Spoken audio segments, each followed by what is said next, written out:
Hey everybody, hope you had a great day and you're doing really well. So just a quick catch up on a few things. You can see here I've made some little gift boxes. These are actually going to be given as a trio. You see what I've done here is tried to get a real nice grain continuation. So it's just one piece of timber running through the front, same with the lids. It was only using up some scrap material, but you know, nice to use up things like that. I've got to admit, it's not my most favourite thing to do, making small boxes. I'm used to making larger things, and it's a little bit of a challenge. I mean, these are very pedestrian little boxes, but still they're quite time consuming because you put as much work as you do into a little box like this as you would making something much bigger. But yeah, they're okay. They're not bad. The only thing I've got to do is I'm probably going to try and keep the finish quite neutral, probably put some sanding sealer on, check for any little defects here and there, and they're finished. And that's one of my last Christmas gift things out the way. I usually like to stop doing that kind of thing about now before it feels like too much of a bind. One other quick thing I can take you out of the tripod for is I've made a bit of a change to the setup here. I really got sick of just having all of my kit in a tool chest, and I'm pretty lucky that I don't have to deal with rust or anything like that. So I wanted everything that I use frequently to be at hand, and it's made things much more expedient, to say the least. In my ideal situation, what I would do is this would be behind me. I would then have a workbench there and a space between, and then maybe just a little bit of an area to put tools, and you can kind of reach behind you straight there, easy to work with. But tool chest, to be honest, they're good for almost deep storage, but you just can't be reaching for a tool, putting it back again. Cleaning up after making these boxes took moments.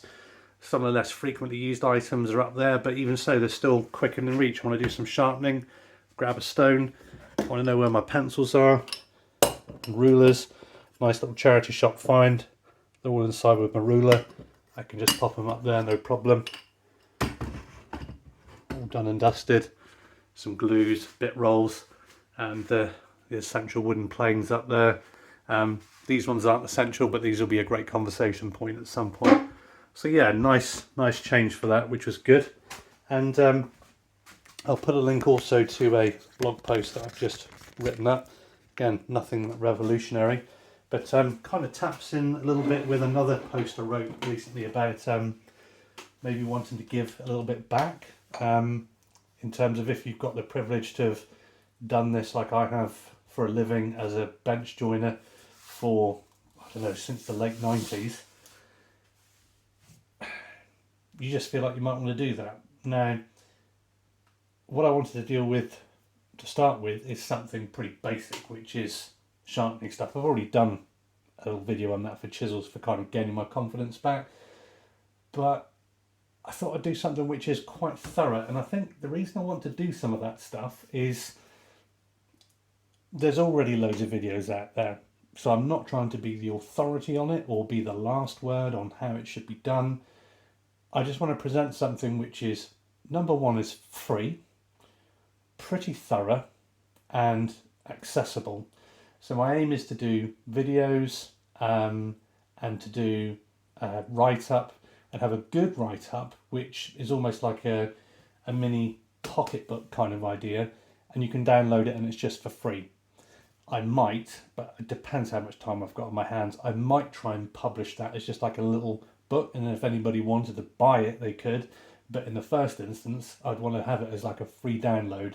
And the things it would cover would be kind of almost the bits that I've got showed you, like hung up on those tool racks, which are, you know, kind of spoke shaves, chisels, planes, and if I can do it thoroughly enough I might put saws in. Now, most people who are what I would call visible woodworkers, and they're the people who aren't really making things to sell, they're perhaps more selling tools or training courses. Most of those people would, from what I can see, give away freely the knowledge of sharpening or sawing or sharpening saws, whatever. And I think that's how it should be. I don't feel comfortable about putting really basic stuff behind paywalls. Let's take sharpening. I think probably as a society, we've become a little less practical than we used to. I did a little look in some of my books.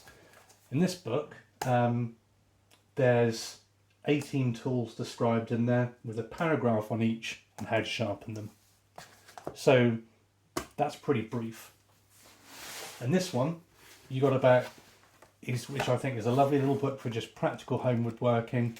You've got about 1 page for chisels and 1 page for plane irons. And I think the deal is once you get the theory of sharpening, you don't need too much burden on it. Then you've got this, which is a trade book. Again, there wasn't much in that. It was like 1 page on sharpening. That's it. These ones here, all these volumes on carpentry and joinery, from the kind of interwar years, the 1930s, 20s, 30s, etc. I think there was 5 pages which covered grindstones, types of oil stone, that kind of thing. So pretty minimal information.